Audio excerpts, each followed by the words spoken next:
우리 옆에 사람들과 인사할까요? 참 잘 오셨습니다. 네, 인사하겠습니다. 참 잘 오셨습니다.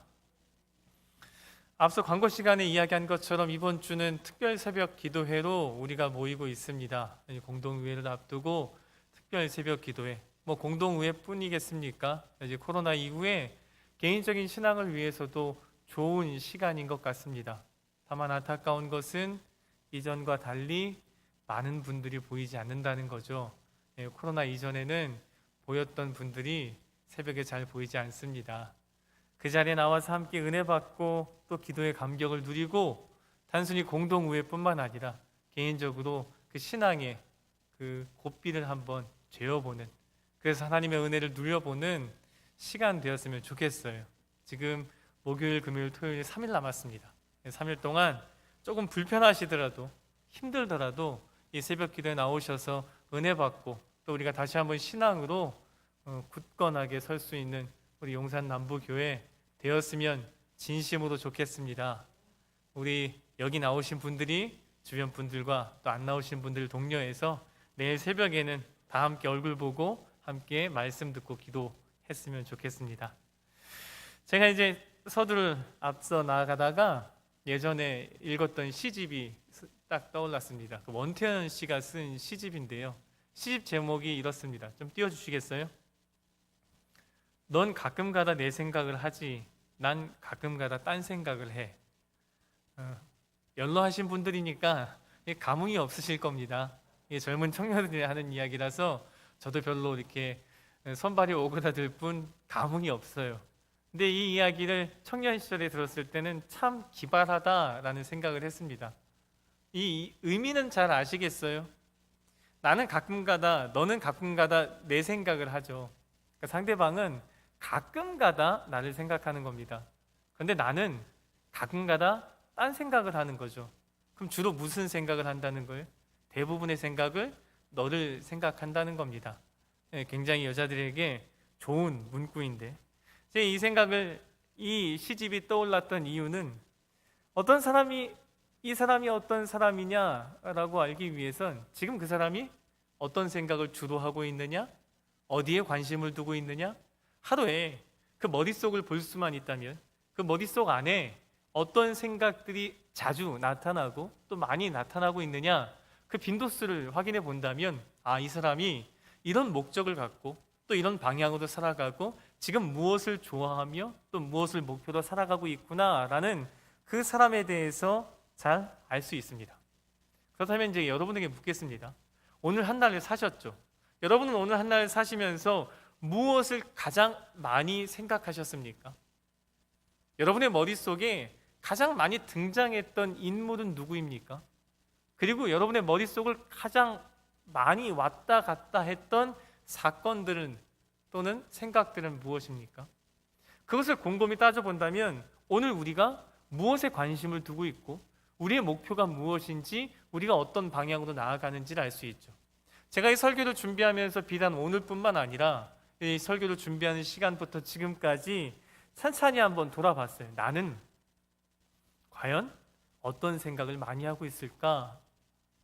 물론 제가 업무상 하는 일들, 성경 묵상이라든가 성경 읽는 거라든가 설교를 준비한다는 여러분에게는 신앙적인 일이겠지만 제게는 업무적인 일이니까 이 업무적인 일을 제외하고 나머지 부분들에 대해서 많이 생각을 해봤어요. 근데 그런 생각들이 되게 다양하고 그리고 또 요소들도 굉장히 종류가 많겠죠. 근데 그걸 범주화시켜서 보니까 몇 가지로 딱 압축됩니다. 무엇을 먹을까? 무엇을 마실까? 무엇을 입을까? 먹고 사는 문제였어요.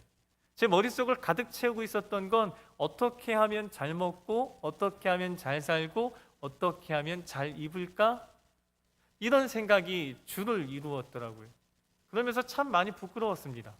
목회자로서 좀 더 깊은 생각이나 아니면 좀 더 의미 있는 생각들을 했어야 됐는데 제 삶을 돌이켜보니까 먹을 거, 마실 거, 입을 거, 이 먹고 사는 것만 생각한 거죠. 뿐만 아니라 제가 좀 더 부끄러웠던 것은 그 순간에 말씀이 떠올랐던 거죠. 여러분 말씀 떠올랐죠? 마태복음 6장 31절 말씀입니다. 예수님께서 산상수훈에서 하신 말씀이죠. 예수님께서 친히 직접 하신 말씀입니다. 그 말씀이 뭐죠? 그러므로 염려하여 이르기를 무엇을 먹을까, 무엇을 마실까, 무엇을 입을까 하지 말라. 예수님께서 친히 하신 말씀임에도 불구하고 저는 늘상 무엇을 먹을까, 무엇을 마실까, 무엇을 입을까만 고민하고 있던 거죠. 예수님께서는 이런 생각들 말고 다른 생각으로 살아가라 라고 분명하게 말씀하셨습니다. 그 말씀이 무엇이죠? 33절 중반부에 보면 너희는 먼저 그의 나라와 그의 의를 구하라 라고 말씀하셨죠.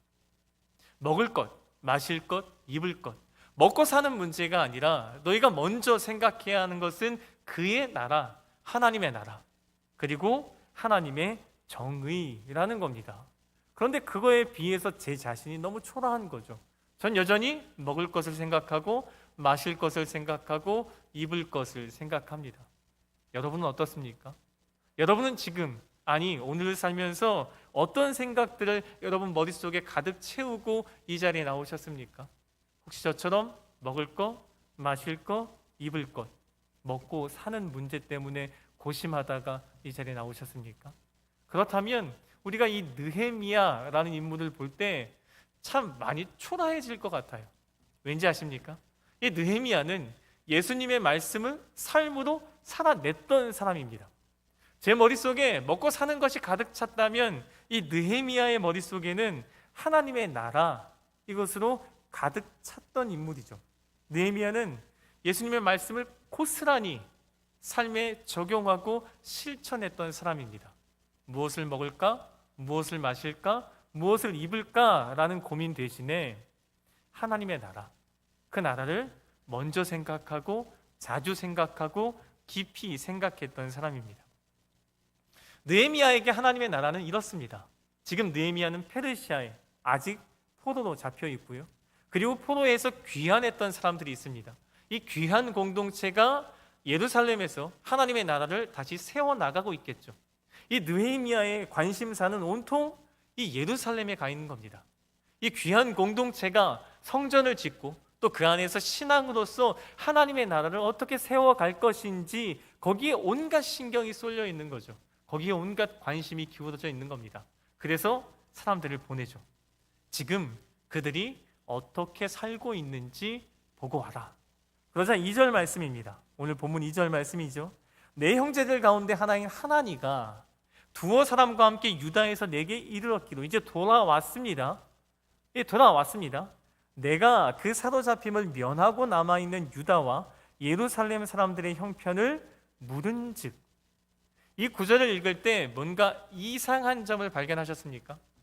전 이 구절을 읽을 때 뭔가 좀 이상한 점이 딱 발견됐어요. 뭐냐면 느헤미야가 궁금해서 사람들을 보냈습니다. 그럼 그 사람이 도착해서 뭘 해야 되죠? 보고를 해야 합니다. 제가 가봤더니 그 땅이 이러저러 하더라 라고 보고하는 게 가장 순서에 맞는 일입니다. 근데 오늘 말씀 2절을 보니까 지금 그 사람이 왔어요. 왔는데 보고하기도 전에 느헤미야가 묻습니다. 왜 그렇죠? 지금 느헤미야 마음 상태를 고스란히 보여주는 겁니다. 지금 느헤미야 머릿속에는 온통 귀한 공동체, 그 하나님의 나라밖에 없는 거죠.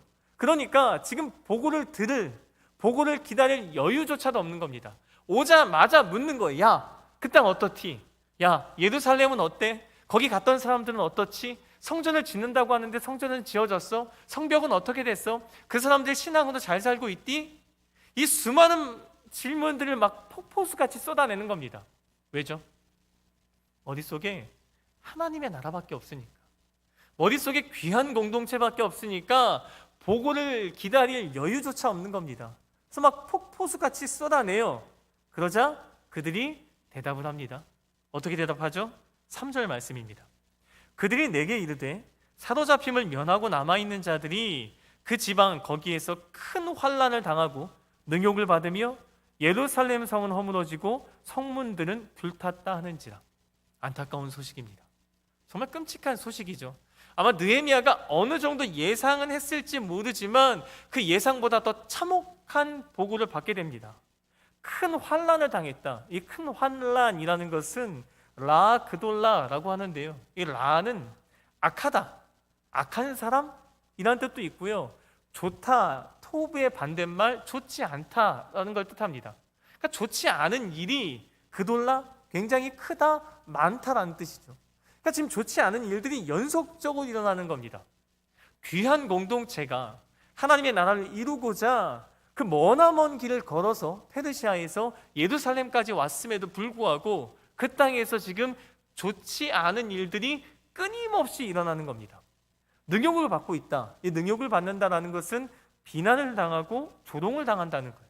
그 땅에서 하나님의 백성으로서 존귀히 여김을 받는 것이 아니라 지금 그 땅에서 비난을 받고 조롱을 당한다는 거죠. 하나님의 나라를 세우기는커녕 지금 그 땅에서 먹고 살기도 힘들다라는 보고를 듣습니다. 온통 하나님의 나라밖에 없었던 사람에게 이런 보고를 들으면 얼마나 충격적이겠어요? 그 충격받은 모습이 4절에 고스란히 나옵니다. 내가 이 말을 듣고 앉아서 울고 수일 동안 슬퍼하며. 앉아서 울다라는 것은 단순히 그냥 이 말을 듣고 조용히 앉아서 그 눈물을 살짝 흘리면서 슬퍼한다 이런 뜻이 아닙니다. 다리에 힘이 풀린 거죠. 이 보고를 듣자마자 다리에 힘이 풀려서 털썩 주저앉습니다. 주저앉고 나서 눈물이 하염없이 흐르는 겁니다. 그게 단시 몇 시간, 며칠이 아니죠. 수일 동안 눈물이 마르지 않는 겁니다. 슬퍼하며 하늘의 하나님 앞에 금식하며 기도합니다. 금식하고 싶어서 금식하겠습니까? 만약 여러분의 자녀가 지금 굉장히 아파요. 되게 아픕니다. 그럼 그 자녀를 바라보는 부모의 심정으로 여러분이 기도한다고 생각해 보십시오. 여러분이 금식해야지 라고 생각하니까 금식하면서 기도하겠습니까? 밥이 안 넘어가는 상태로 굶어서 기도하는 걸 금식하며 기도한다 라고 표현하지 않겠어요? 느헤미야와의 상황이 그렇습니다. 내가 금식하면서 기도해야지 이게 아닙니다. 밥이 넘어가지 않으니까 끊임없이 하염없이 눈물만 흐르니까 지금 기도하는 겁니다. 이게 바로 느헤미야의 모습이죠. 저와는 너무나 다르죠. 느헤미야 머릿속에는 지금 자기네 상태, 자기의 삶, 그리고 자기가 살아가는 어떤 먹고 사는 문제, 이게 지금 비집고 들어갈 틈이 없는 겁니다. 온통 하나님의 나라밖에 없는 거죠. 그런데 잠시 우리가 이제 생각을 좀 더 그 시대 느헤미야라는 인물에게 한번 집중해 보겠습니다. 과연 우리가 그 당시 느헤미야였다면 이 느헤미야처럼, 지금의 우리가 아니라 느헤미야처럼 우리도 똑같이 이렇게 살 수 있었을까요? 제가 이 질문을 저에게도 던져봤습니다. 저는 이렇게 대답했어요. No, 저는 그렇게 못 살았을 겁니다. 그리고 두 글자가 딱 떠올랐어요. 그 두 글자가 뭐냐? 굳이입니다. 굳이? 왜 굳이 그렇게 살았지? 왜 굳이 그렇게 살아야 했지? 라는 이야기가 제 머릿속에 계속 떠올랐어요. 그 이유를 알려드릴까요? 지금 느헤미야의 상황이요, 되게 좋은 상황입니다. 이런 면에서 보면. 그런데 지금 그 상황에서 이런 행동을 하면 굉장히 안 좋은 상태가 되는 거예요. 느헤미야가 어떤 사람입니까?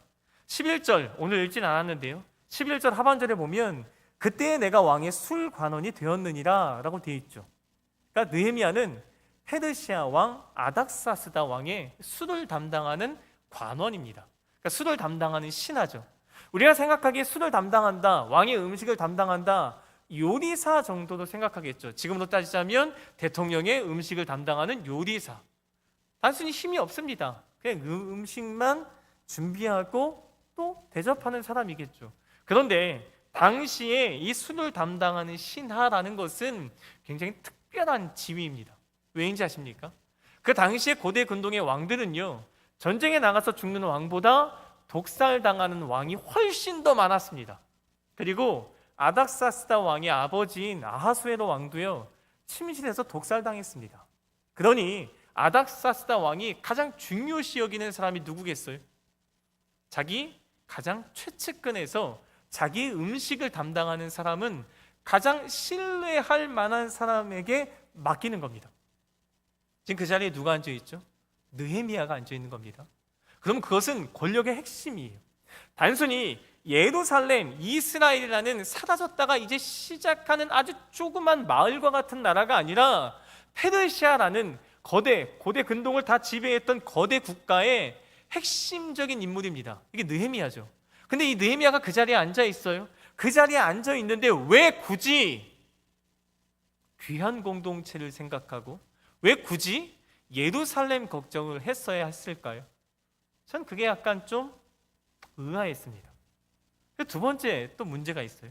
아닥사스다 왕 20년이라는 표제어가 있죠. 이 아닥사스다 왕 20년, 아닥사스다 왕이 된 지 이제 20년째가 됐다는 거죠. 그 20년이 어떤 때인지 아십니까? 지난 5년간 이집트가 아닥사스다 왕에게 반기를 들었어요. 이 반기를 제압하는 데 5년이 걸렸죠. 그뿐만 아니라 유프라테스 강 서쪽을 관할하던 메가비주스라는 사람이 있습니다. 이 메가비주스도 반역을 일으켰어요. 그래서 그걸 제압한 지 얼마 안 됐습니다. 그러니까 아닥사스다 왕에게 가장 리스크가 큰 단어는 뭐겠어요? 반역, 반란입니다. 반역의 기미만 보이면 그냥 가차없이 끊어버리는 거죠. 반역의 기미만 보이면 그냥 잘라버리는 겁니다. 그런데 지금 문제가 생겼어요. 아닥사스다 왕이 뭘 막은 왕인지 아십니까? 에스라서를 보면요, 이 아닥사스다 왕이 에스라가 성전을 짓겠다라고 해서 고레스의 칙령을 받고 돌아가잖아요. 성전을 막 짓기 시작했는데 주변 사람들이 모함을 합니다. 이 모함한 걸 아닥사스다 왕에게 편지를 보내요. 그리고 나서 이 모함 내용을 그대로 믿고 아닥사스다 왕이 이렇게 편지를 보냅니다. 에스라 4장 23절 24절 내용이에요. 아닥사스다 왕의 조서 초본이 편지를 보낸 거죠.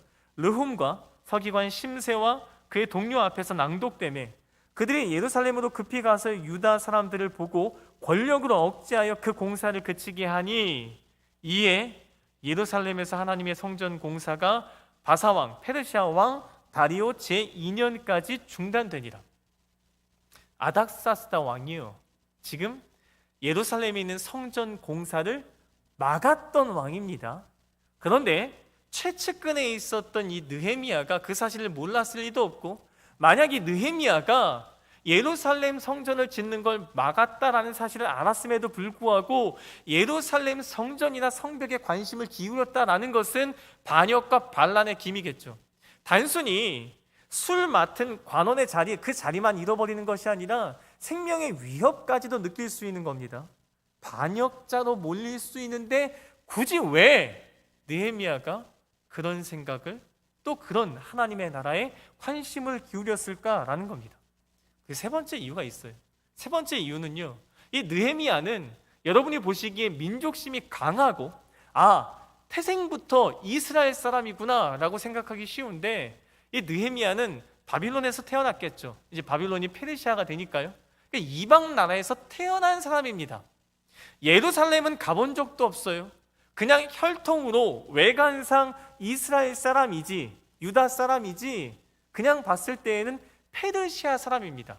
술 맡은 관원, 그러니까 왕의 최측근이 되었으니까 얼마나 페르시아 사람답겠습니까? 누가 봐도 의심할 여지 없이 페르시아 사람이에요. 그러면 굳이 왜 예루살렘 그 조그만 곳에 관심을 기울이겠습니까? 페르시아 사람으로 안락하게 살면 되는데, 잘 먹고 잘 살고 있는데 굳이 왜? 높은 자리에 있는데 굳이 왜? 권력의 핵심에 서 있는데 굳이 왜? 예루살렘에서 태어난 것도 아닌데 굳이 왜? 그냥 페르시아 사람으로 살면 되는데 굳이 왜? 이게 제 생각입니다. 제가 만약에 그 당시에 느헤미야라면 이 굳이 왜라는 생각을 버리지 못했을 거예요. 어쩌면 이 생각을 버리지 못해서 느헤미야와는 다른 선택을 했을지도 모릅니다. 그런데 하나님께서 그렇게 두시진 않으셨겠죠.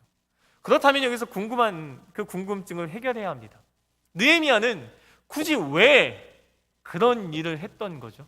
굳이 왜 그런 위험들을 감수하면서까지 자기의 삶의 근간을 다 송두리째 잃어버릴 수 있고 자기의 생명을 빼앗길 수 있는 그 위협을 감수하면서까지 왜 하나님의 나라에 관심을 기울였던 걸까요? 제가 이것을 굉장히 깊이 고심했습니다. 그리고 길게 생각해 봤어요. 막 떠오르지 않아서 여러 가지 생각들을 막 했습니다. 그러던 중에 제 인생에 한 사건이 딱 떠올랐어요. 그 사건이 뭐냐면 제 아들이 어렸을 때 눈물샘이 막혀서 눈물샘을 뚫는 수술을 했습니다. 수술이라고 하니까 되게 거창해 보이지만 시술입니다. 그러니까 눈물샘 막힌 걸 간단하게 뚫는 거예요. 입원도 하지 않고 당일 가서 수술하고 바로 퇴원할 수 있는 아주 짧은 시술이에요. 그런데 제 아들이 어렸으니까 전신 마취를 해야 된다는 거죠. 근데 그 전신 마취를 어디서 하냐면 제 기억이 확실하다면 수술실 들어가기 바로 앞에 베드에 누워서 거기서 마취과 선생님이 와서 제가 보는 앞에서 마취를 시작합니다. 근데 약을 딱 넣으니까 정말 신기한 게 약을 넣자마자 몇 초 되지 않아 애가 죽은 듯이 딱 풀어지는 거예요. 얼마나 놀랐겠어요. 제 아내가 옆에 있었을 겁니다. 근데 제가 이제 아내가 옆에 있으니까 놀랐다는 감정을 어떻게든지 표현하지 않았어야 하는데 어떻게 표현되는지 잘 모르겠어요. 근데 제가 그때 큰 충격을 받았어요. 그리고 나서 그 짧은 시술 시간 동안 그게 머릿속을 떠나지 않죠. 근데 지금도 마찬가지입니다. 그때 떨어지는 그 손이 지금도 계속 머릿속을 맴돌고 참 사람 마음을 되게 이상 야릇하게 만듭니다. 좀 미어진다라고 해야 될까? 좀 애절하다라고 해야 될까? 여튼 이런 감정들이 계속 오고 가게 하죠. 제가 이 생각이 떠오르고 나서 알게 된 게 있습니다. 사람의 생각은요, 의식적으로 의도적으로 내가 이걸 생각해야지 라고 한다고 해서 그 생각이 머릿속에 가득 차는 게 아닙니다. 사랑해보셔서 다 아시겠죠.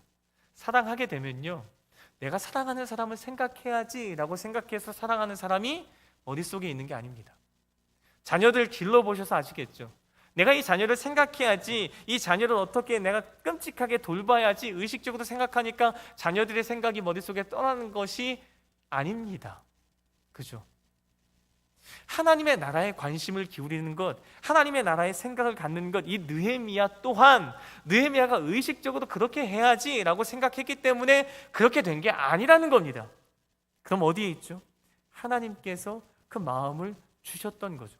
어떤 마음이죠? 지금 하나님께서 그 안타까운 예루살렘에 있는 사람들을 보는 그 마음이 어떤 마음이에요? 아버지의 마음입니다. 자녀들을 바라보는 그 아버지의 마음, 자녀들이 어떻게든 잘 되어야 하는데 잘 되지 않고 보잘것없이 살아가는, 그것 때문에 신앙까지 포기한 채로 그냥 흐지부지 살아가는 그 사람들을 보는 아버지의 마음, 그 마음을 누구에게 부어주신 거죠? 느헤미야에게 부어주신 겁니다. 느헤미야가 굳이 왜 그렇게 했느냐라고 했다면 굳이 그렇게 할 수밖에 없는 이유가 있었던 겁니다. 하나님께서 그 마음을 주시면 그 마음 때문에 보이는 모든 것들이 하나님의 마음과 하나님의 눈으로 보이기 때문에 기도할 수밖에 없는 겁니다. 간절해질 수밖에 없고 애절해질 수밖에 없는 거예요. 제가 지금 청소년부를 담당하고 있습니다. 제가 전도사 시절부터 지금까지 교육부서를 담당하면서 우리 선생님들을 위해서 기도하는 게 딱 한 가지가 있어요. 뭔지 아십니까? 다른 것 기도하지 않아요. 우리 선생님들 잘 되게 해주세요 라는 기도는 추후입니다. 우리 선생님들 건강하게 해주세요 라는 건 추후입니다. 제가 선생님들을 위해서 가장 먼저 하는 기도는 이렇습니다. 하나님, 우리 선생님의 눈에 우리 아이들이 밟히게 해달라는 기도를 해요. 아른거리게 해달라는 기도를 합니다. 왜죠? 아른거려야 기도하니까, 눈에 밟혀야 생각하니까, 눈에 밟혀야 아이들을 생각하고 아이들을 위해서 기도 한 번 더 하지 않겠어요? 아이들을 위해서 무엇이 좋은지, 무엇을 해줘야 하는지 마음 한 번 더 쓰지 않겠습니까? 제가 하는 게 그런 기도였습니다. 제가 했던 그 기도들을 떠올려 보니까 하나님께서 그 마음을 주신다면 느헤미야가 굳이 왜가 아니죠. 그럴 수밖에 없었던 겁니다.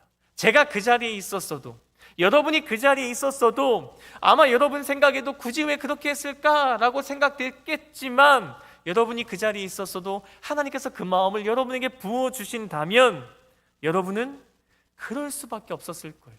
자기의 생명을 위협당하는 순간이 오더라도 하나님께서 주어주신 그 마음이 있기에 그 하나님 아버지의 마음으로 그곳을 바라보니까 그럴 수밖에 없는 겁니다.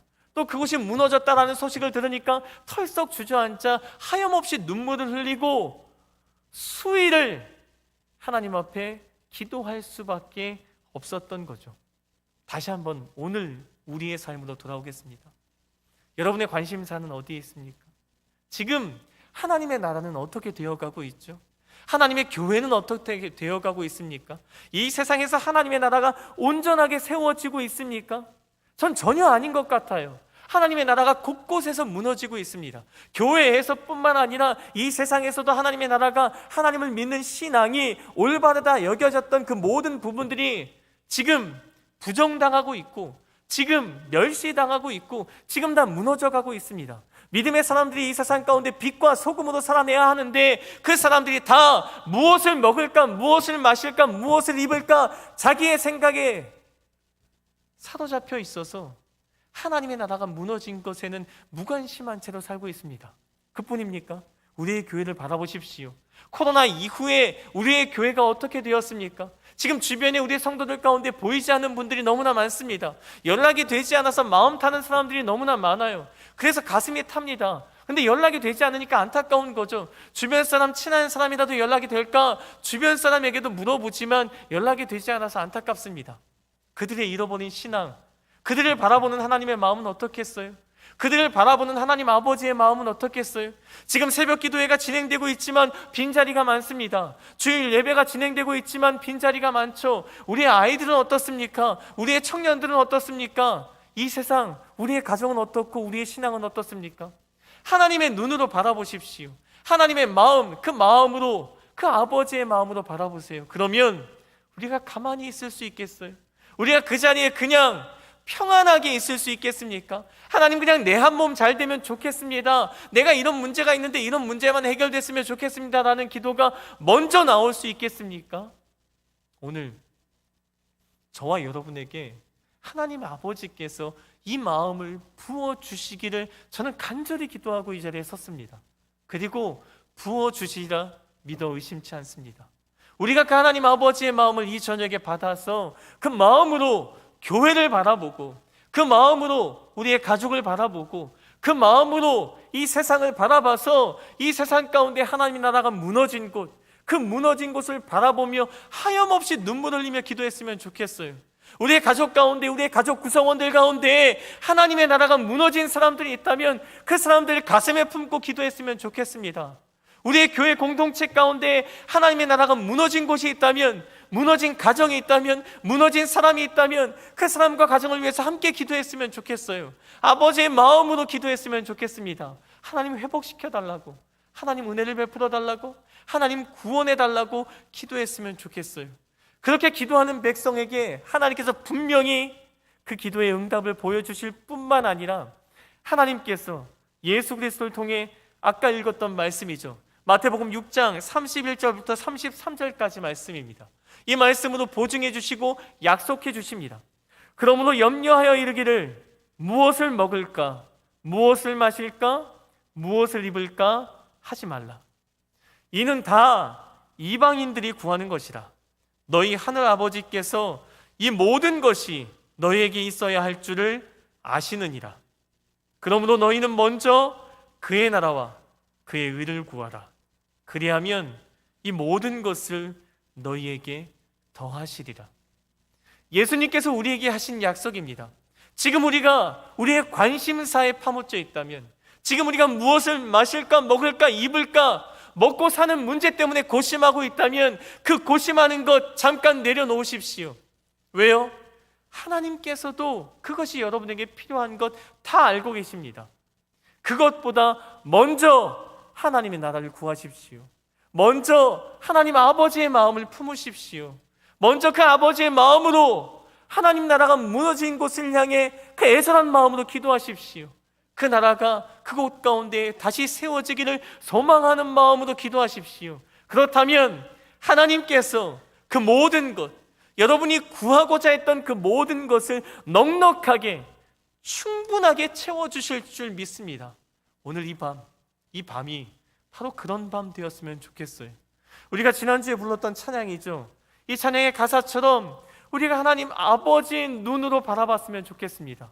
우리가 하나님 아버지의 마음이 있는 그곳에 우리가 다시 한번 서기를 원합니다.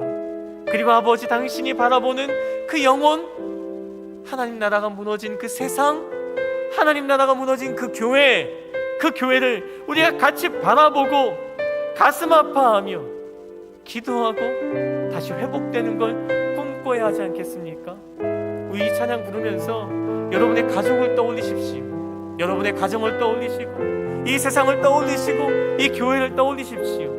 그리고 하나님 아버지께서 바라보시는 그 눈, 그 관점, 그 마음으로 가정을 바라보고 세상을 바라보고 교회를 바라보겠습니다 라고 결단하십시오. 그럼 이 찬양 부르고 우리 함께 기도할 때 하나님께서 분명히 우리 마음 가운데 하나님 아버지의 마음을 부어주시고 또 그 아버지의 눈으로 보게 하실 것입니다. 우리 이 찬양 같이 한번 불렀으면 좋겠습니다.